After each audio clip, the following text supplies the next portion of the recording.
श्री स्वामी समर्थ. जय जय स्वामी समर्थ. स्वामींचं नाव घेऊन मी आजच्या ह्या नवीन व्हिडिओला सुरुवात करते. चैत्र वद्य त्रयोदशी या तिथीला श्री स्वामी समर्थ महाराजांनी अक्कलकोटमध्ये वटवृक्षाखाली महासमाधी घेतली होती. 2026 मध्ये ही तिथी 15 एप्रिल म्हणजेच बुधवारी येत आहे. या दिवशी बुध प्रदोष व्रत देखील आहे. स्वामींच्या पुण्यतिथी निमित्त अक्कलकोटमध्ये महासमाधी उत्सव मोठ्या उत्साहात साजरा होतो. हिंदू धर्मात ब्रह्मा, विष्णू आणि महेश या त्रिदेवांना विशेष स्थान आहे. या त्रिदेवांचा अंश म्हणजे दत्तात्रेय महाराज. दत्तात्रेयांचे अनेक अवतार असून त्यापैकी एक म्हणजे अक्कलकोटचे श्री स्वामी समर्थ महाराज. श्री स्वामी समर्थ महाराज हे दत्तात्रेयांचे पूर्ण अवतार म्हणून पूजले जातात. गाणगापूर येथील अक्कलकोट हे स्वामी भक्तांचे श्रद्धास्थान आहे. या ठिकाणी श्री स्वामी समर्थ महाराज प्रकट झाले होते. पंचांगानुसार चैत्र शुद्ध द्वितीया तिथी हा स्वामी समर्थ यांचा प्रकट दिन म्हणून ओळखला जातो. तर चैत्र शुक्ल त्रयोदशीच्या दिवशी अक्कलकोट येथील वटवृक्ष समाधी मठास्थानी स्वामींनी आपल्या अवतार कार्याची समाप्ती केली होती. म्हणूनच हा दिवस स्वामींची पुण्यतिथी म्हणून ओळखला जातो. पुण्यतिथी निमित्त फाल्गुन वद्य त्रयोदशी ते चैत्र वद्य त्रयोदशी असा सलग महिनाभर स्वामी मठात विविध धार्मिक कार्य पार पडतात. यात अखंड स्वामी नामजप यज्ञ सप्ताह व सामूहिक गुरुचरित्र पारायण सोहळा.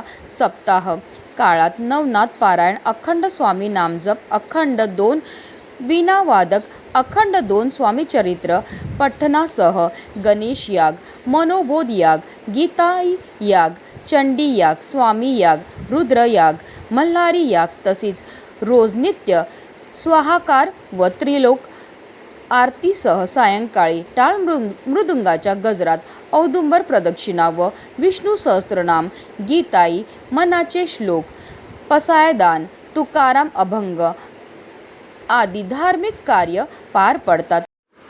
या दिवशी स्वामी समर्थांची विधिपूर्वक पूजा केली जाते. या दिवशी स्वामी समर्थ केंद्रात होम, हवन, मंत्र जप सह विविध धार्मिक कार्यक्रम संपन्न होतात. या दिवशी अक्कलकोट येथे भव्य कार्यक्रमाचे आयोजन करण्यात येते. लाखोच्या संख्येने भाविक या ठिकाणी स्वामी समर्थाच्या दर्शनांना येतात. या काळामध्ये जर आपण काही प्रभावी सेवा केल्या तर त्याचा खूप प्रभावी ठरतात. कारण या काळामध्ये दत्त तत्व नेहमीच्या तुलनेत 1 सहस्त्रपटीने जास्त कार्यरत असते. आणि म्हणूनच स्वामी समर्थ महाराजांच्या पुण्यतिथीच्या दिवशी आपल्याला स्वामी महाराजांना हाच नैवेद्य अर्पण करायचे. त्याचबरोबर आपल्याला या एका चमत्कारिक मंत्राचा जप सुद्धा करायचा आहे. या मंत्राचा जप केल्यामुळे साक्षात स्वामी महाराज आपल्याला प्रसन्न होऊन आपल्याला ते दर्शन देणार आहेत. आपल्या मनातला प्रत्येक इच्छा मनोकामना ह्या साक्षात स्वामी महाराज पूर्ण करणार आहेत. तर कोणता नैवेद्य अर्पण करायचं तसेच कोणत्या मंत्राचा आपल्याला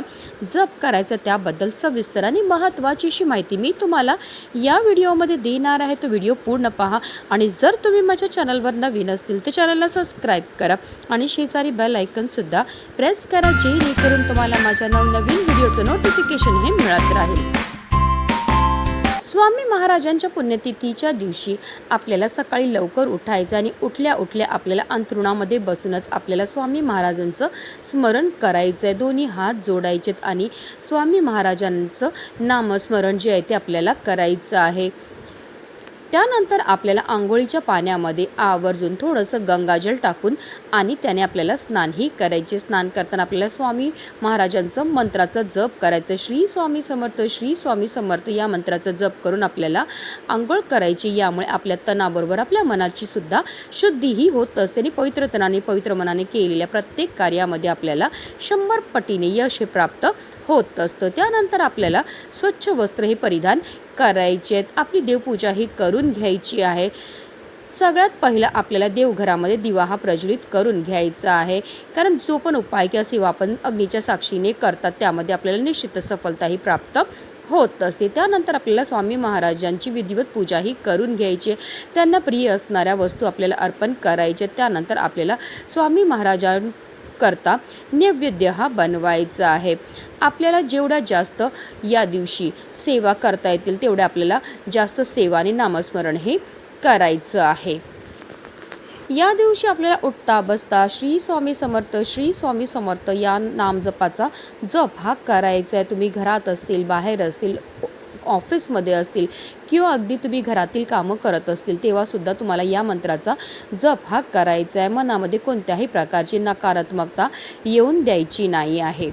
आपल्याला स्वामी महाराजांना प्रिय असणाऱ्या वस्तू त्यांना अर्पण करायच्या. स्वामी महाराजांना बेसनचे लाडू अतिशय प्रिय आहेत, त्याचबरोबर त्यांना पुरणपोळी देखील अतिशय प्रिय आहे. जर तुम्हाला शक्य झालं तर आवर्जून तुम्हाला बेसनचे लाडू बनवायचे आहेत किंवा पुरणपोळी बनवायची आणि हाच नैवेद्य जो आहे तो तुम्हाला स्वामी महाराजांना दाखवायचा. आता जर काही कारणास्तव तुम्हाला बेसनचे लाडू किंवा पुरणपोळी बनवणं शक्य नसेल तर जे घरी तुम्ही जेवण बनवणार आहेत अगदी वरण भात भाजी ते तुम्हाला बनवायचं आणि त्यामध्ये आवर्जून आपल्याला घेवड्याची भाजी ही न विसरता बनवायची आहे.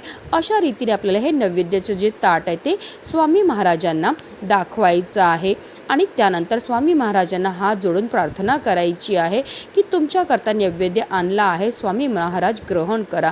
अशा रीतीने आपल्याला नैवेद्य हा तयार करून स्वामी महाराजांना अर्पण करायचं. नैवेद्य अर्पण केल्यानंतर जो आपल्याला मंत्राचा जपसुद्धा करायचा, जो अतिशय प्रभावी मंत्र म्हटला जातो तो तुम्ही दिवसभरामध्ये जेवढं शक्य असेल तेवढा बोलायचं आहे किंवा अगदी तुम्ही कमीत कमी 108 वेळा तरी ह्या मंत्राचा जप हा करायचा आहे. तो मंत्र म्हणजे श्री दत्तमाला मंत्र. हा एक अत्यंत चमत्कारिक मंत्र आहे. दत्तमाला मंत्र हा जवळपास सर्व दत्त भक्तांना अतिशय प्रिय व सुपरिचित आहे. श्री दत्तमाला मंत्र हा अत्यंत प्रभावी मंत्र आहे. सर्व सिद्ध यश, कीर्ती, आयु व आरोग्य व सर्व यश मिळवण्यासाठी हा मंत्र जपला जातो. हा मंत्र सिद्धीसाठी सुरुवातीला व अखेरीस 108 वेळा आपल्याला पठण हा करायचं आहे. आता काही कारणास्तव जर तुम्हाला पठण करणं शक्य नसेल तर यूट्यूबला लावून द्या, तुम्ही श्रवण केलं तरीही चालणार आहे. पण जेव्हाही तुम्ही हा मंत्र श्रवण करणार असतील तेव्हा तुम्हाला आसन घेऊन बसायचं आणि एकाग्रतेने या मंत्राला तुम्हाला कानावर प्रत्येक शब्द पडेल अशा रीतीने तुम्हाला पठण हे करायचं आहे किंवा श्रवण हे करायचं आहे. तसेच जेव्हा तुम्ही या मंत्राचं पठण किंवा श्रवण करणार आहे तेव्हा तुम्हाला काही नियमसुद्धा पाळायचे आहेत.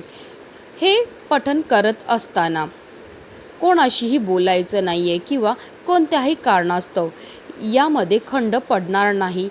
एका बैठकीमध्ये तुम्हाला 108 वेळा या मंत्राचा जप हा करायचा आहे. नक्कीच करून पहा. तुमच्या आयुष्यामध्ये असणारे सर्व दोष, सर्व विघ्न, सर्व दारिद्र्य नष्ट होऊन साक्षात स्वामी महाराज तुमच्या सर्व इच्छा मनोकामना हे पूर्ण करणार आहेत. म्हणूनच व्हिडिओ जास्तीत जास्त लोकांपर्यंत शेअर करा जेणेकरून प्रत्येकाच्या आयुष्याचं कल्याण हो हीच मनामध्ये इच्छा. श्री स्वामी समर्थ. जय जय स्वामी समर्थ.